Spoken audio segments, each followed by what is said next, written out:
तभी मिशा के मन में कुछ आया और वो बोली, भाई वो इन सबको ठीक कर सकते हैं। हाँ, मैं भाई से बात करती हूँ।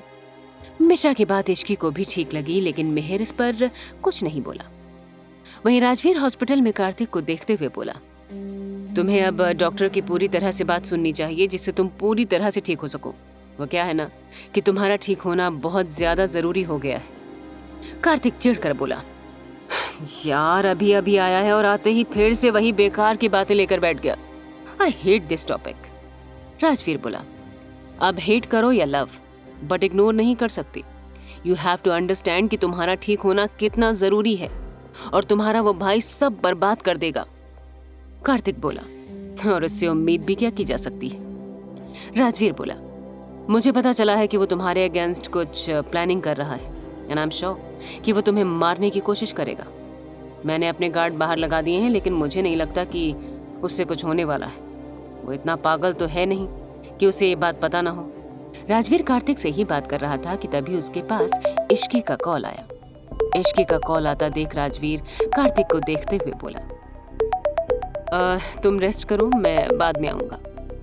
ये बोलकर राजवीर ने वार्ड से बाहर जाकर इश्की का कॉल पिक किया। राजवीर कॉल पिक करते हुए बोला, क्या हुआ इश्की? राजवीर की आवाज सुनकर दूसरी तरफ इश्की को आराम मिला और वो उससे बोली, राजवीर आप कहाँ हैं? राजवीर ने पूछा, मैं थोड़ा बाहर आया हूँ, लेकिन क्या हुआ? इश्की बोली, आप ऑफिस आइए, मैं यहीं हूँ। राजवीर ने जब ये सुना कि इश्की अभी उसके ऑफिस में थी तो उसे थोड़ा अजीब लगा। वैसे भी उसकी आवाज भी उसे थोड़ी अजीब लग रही थी। वो जल्दी से कॉल कट करके अपनी कार में बैठकर ऑफिस के लिए निकल गया।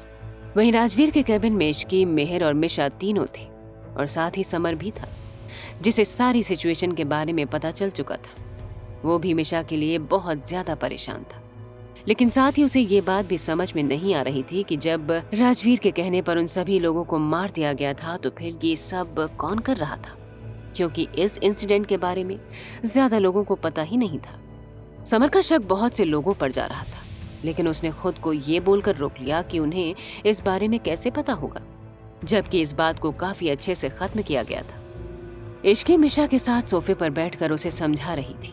वहीं मेहर एक चेयर पर बैठा हुआ था।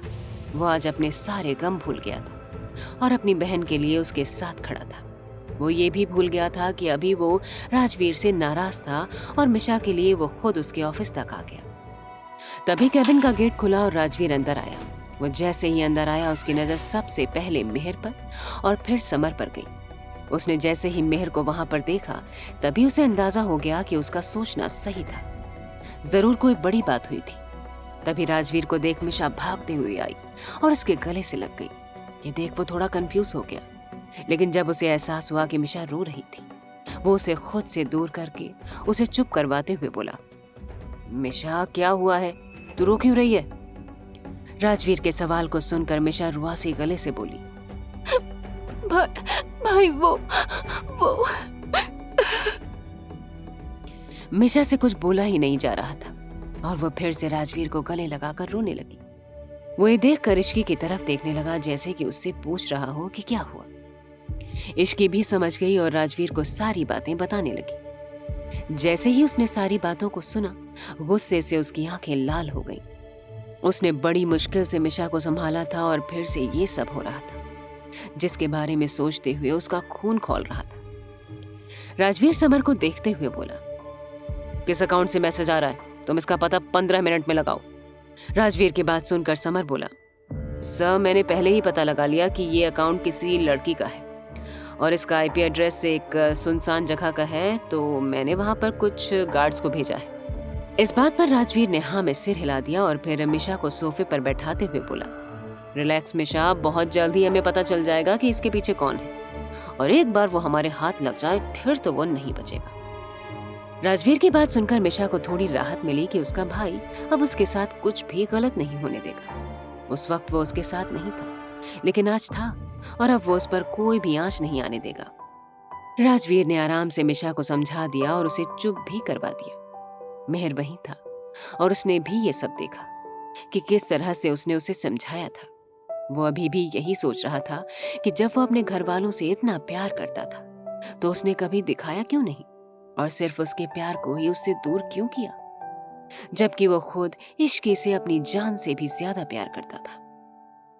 मिशा अभी भी राजवीर के गले से लगी हुई थी। तभी समर उससे आकर बोला, सर, उस जगह पर कोई नहीं था, सिर्फ लैपटॉप और कुछ डिवाइस मिले थे। मैंने लैपटॉप से डिटेल निकालने को बोल दिया है, शायद उससे कुछ मिल जाए। समर की बात पर राजवीर कुछ सोचते हुए बोला, कोई फायदा नहीं है, लैपटॉप से भी कुछ नहीं मिलने वाला है। जिसका भी ये काम है उसने जानबूझकर उस लैपटॉप को उस जगह पर छोड़ा है जिससे हम अपना टाइम वेस्ट करें। तुम एक काम करो, रॉकी को बोलो कि वो दोबारा से सब चेक करे और पता करे कि उस दिन हमसे क्या छूटा था। समर बोला, ओके सर। राजवीर की बात सुनकर समर वहां से चला गया। मिशा को तो जैसे कुछ समझ ही नहीं आया। तभी राजवीर उसके सिर पर हाथ फेरते हुए बोला, बहुत जल्द ही हम उसे ढूंढ लेंगे, नो वरी। राजवीर ने मिशा को रिलैक्स किया। तभी उसकी नजर इश्की के पैर पर गई जो जरा सा सूजा हुआ लग रहा था। आज उसने भाग दौड़ ही इतनी की थी कि उसने अपने पैर की जरा सी भी फिक्र नहीं की थी और अब उसका पैर सूज गया था। लेकिन राजवीर अभी कुछ नहीं कर सकता था और ना ही इश्की को कुछ बोल सकता था, क्योंकि उसे भी सिचुएशन पता थी कि ये सब क्यों हुआ। मिशा राजवीर के गले से लगी हुई थी, इसलिए अभी मिशा को देखना जरूरी था। लेकिन फिर भी उसका ध्यान बार बार इश्की के पैर पर जा रहा था। तभी राजवीर बोला, इश्की, तुम बैठ जाओ। इश्की बहुत देर से खड़ी थी और इस बात पर राजवीर ने भी ध्यान नहीं दिया था, लेकिन अब उसे उसकी भी चिंता होने लगी। राजवीर ने मिशा को खाना खिलाकर उसे रेस्ट करने को बोला, तो वो उसके प्राइवेट रूम में जाकर रेस्ट करने लगी। मेहर भी समर के साथ ही चला गया। कैबिन में सिर्फ राजवीर और इश्की ही बचे थे। राजवीर ने इश्की के पास जाकर उसके पैर को पकड़ लिया। उसकी नजर जब अपने पैर पर गई तो उसने देखा कि उसका पैर पूरी तरह से सूज गया था, जिसे देखकर इश्की ने राजवीर की तरफ देखकर ये कंफर्म किया कि कहीं वो उससे गुस्सा तो नहीं था। जब उसने देखा कि वो उससे गुस्सा नहीं था तो उसने भी चैन की सांस ली। राजवीर ने फर्स्ट एड बॉक्स से एक स्प्रे निकाला और इश्की के पैर पर लगाते हुए उससे पूछा, आज की दवाई तो तुमने नहीं ली होगी ना? राजवीर की बात पर इश्की ने हाँ में गर्दन हिलाकर सहमति जताई, जिसे देख उसने एक गहरी सांस ली और फिर से किसी को कॉल करके सभी दवाई मंगवाई। इश्की आराम से राजवीर को देख रही थी। फिर थोड़ी देर में वो बोली, आप उस इंसान को जल्दी ढूंढ लेंगे ना? इश्की की इस बात पर राजवीर उसकी तरफ देखकर उसके गाल पर हाथ रखकर बोला, तुम चिंता मत करो, मैं हूं ना। इश्की ने स्माइल करते हुए हाँ में गर्दन हिला दी। अब तक उसकी दवाई भी आ गई थी, तो राजवीर ने उसे दवाई खिला दी और वो वहीं सोफे पर बैठ गई। राजवीर ने समर को कॉल करके पूछा, तुम्हें क्या पता चला है? समर ने राजवीर को सारी डिटेल दी। उसके बाद उसने कॉल रख दिया और इश्की की तरफ देखा, जो उसे उम्मीद भरी नजरों से देख रही थी। उसे ऐसे देखते हुए देखकर राजवीर उसके पास जाकर बोला, मुझे ऐसे देखना बंद करो। इश्की ने तपाक से पूछा, कुछ पता चला? राजवीर बोला, एक क्लू मिला है। जिसे सुनकर इश्की की आंखों में चमक आ गई। फिर वो उससे बोला, तुम मिशा को घर लेकर जाओ, मैं इस मैटर को देखता हूँ। राजवीर की बात सुनकर इश्की ने हाँ में गर्दन हिला दी। फिर वो दोबारा उससे बोला, और हाँ, अपने पैर पर भी ध्यान देना, वरना एक वीक और एक्सटेंड हो जाएगा। राजवीर की बात पर इश्की ने उसे घूर कर देखा, क्योंकि उसे उसकी बात का मतलब अच्छे से पता था कि अगर उसका पैर ठीक नहीं हुआ तो राजवीर उसे एक वीक और घर से कहीं नहीं जाने देगा। इश्की खुद से बड़बड़ाते हुए बोली, ओवर पजेसिव इंसान। राजवीर अपने फोन में कुछ देखते हुए बोला, सुनाई देता है मुझे। राजवीर की बात पर इश्की जल्दी से प्राइवेट रूम में गई और उसे ऐसे भागते हुए देख वो खुद से बोला, ये नहीं सुधरेगी। राजवीर ये बोलकर कैबिन से चला गया। वहीं इश्की मिशा के पास गई, जो अभी भी सो रही थी।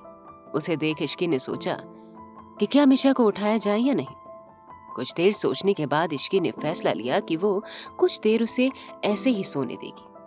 वहीं कॉलेज में तंज ने इश्की की कुछ दिन की डिटेल देखी तो उसे पता चला कि वो कई दिन से कॉलेज नहीं आ रही थी, जिसे देख तंज खुद से बोला, इश्की कॉलेज क्यों नहीं आ रही है? आखिर ऐसा क्या हुआ है? पता नहीं तंज के मन में क्या आया। वो कुछ दिन पहले तक की सीसीटीवी फुटेज देखने लगा। तब उसकी नजर सीढ़ियों वाली फुटेज पर गई, जहां इश्की और मिशा भागते हुए नीचे आ रही थी। और उसका पैर मुड़ गया। फुटेज देखते ही उसे समझ आ गया कि वो कॉलेज क्यों नहीं आ रही। तंज को थोड़ी टेंशन होने लगी और उसे लगा कि जैसे आज उसका कॉलेज आना वेस्ट हो गया। तंज ने अपनी चेयर पर बैठकर अपनी आंखों को बंद कर लिया और सोचने लगा कि आखिर ऐसा क्या किया जाए जिससे इश्की उसके पास आ जाए। तंज अपनी ही सोच में था, तभी देव उसके पास आकर बोला, सर, अगर यहाँ कुछ काम नहीं है तो हमें ऑफिस चलना चाहिए। देव की बात पर तंज कुछ नहीं बोला, बस अपनी आंखें बंद किए हुए ऐसे ही बैठा रहा। उसके बाद उसने आंखें खोलकर देव को देखते हुए पूछा, क्या तुम किसी लड़की को पसंद करते हो? तंज के इस बेतुके सवाल को सुनकर देव को बड़ा अजीब लगा कि आखिर तंज ने उससे सडन ही ये सवाल क्यों किया। तंज के सवाल को सुनकर देव मन में बोला, पसंद? जैसे आप बहुत टाइम देते हैं कि मैं किसी को पसंद कर सकूं। अगर गलती से कर भी लिया ना तो भी आपकी सेवा करते हुए मेरे पास उसके लिए टाइम ही नहीं रहेगा, और वो वैसे भी मुझे छोड़कर ही चली जाएगी, तो मैं रिस्क क्यों लूं किसी लड़की से दिल लगाकर जब उसे आखिर में टूटना ही है। देव को अपने आप में खोया हुआ देखकर तंज उसे होश में लाते हुए बोला, क्या हुआ कि तुम अपने में ही खो गए? आखिर किसके ख्यालों में खोए हो तुम, चंद्रमुखी के या फिर पारो के? तंज के सवाल को सुनकर देव बोला, मेरी ऐसी किस्मत कहाँ सर कि मैं किसी के सपनों में खो जाऊं। तंज बोला, मतलब तुम किसी काम के नहीं हो। तंज की बात सुनकर देव उसकी तरफ देखते हुए बोला, वैसे सर आपने ये सवाल अचानक क्यों पूछा? तंज बोला, सोच रहा था कि तुमसे कोई एडवाइस ले लूं, पर तुम्हारा हाल तो मेरे से भी बुरा है, इसलिए तुम जाकर पहले अपने लिए एक लड़की ढूंढो, और हाँ, ये याद रहे कि उसका बैकग्राउंड अच्छे से चेक कर लेना, कहीं उसका भी पहले से कोई बीएफ ना हो, वरना तुम्हारा भी हाल मेरे जैसा हो जाना है। क्या राजवीर असली मुजरिम तक पहुंच पाएगा? और अगर वो उसे मिल गया तो वो उसे क्या सजा देगा? और कौन था वो शख्स? क्या सच में उसका पता चल पाएगा? आखिर राजवीर ने मेहर के इश्क को क्यों नकारा था?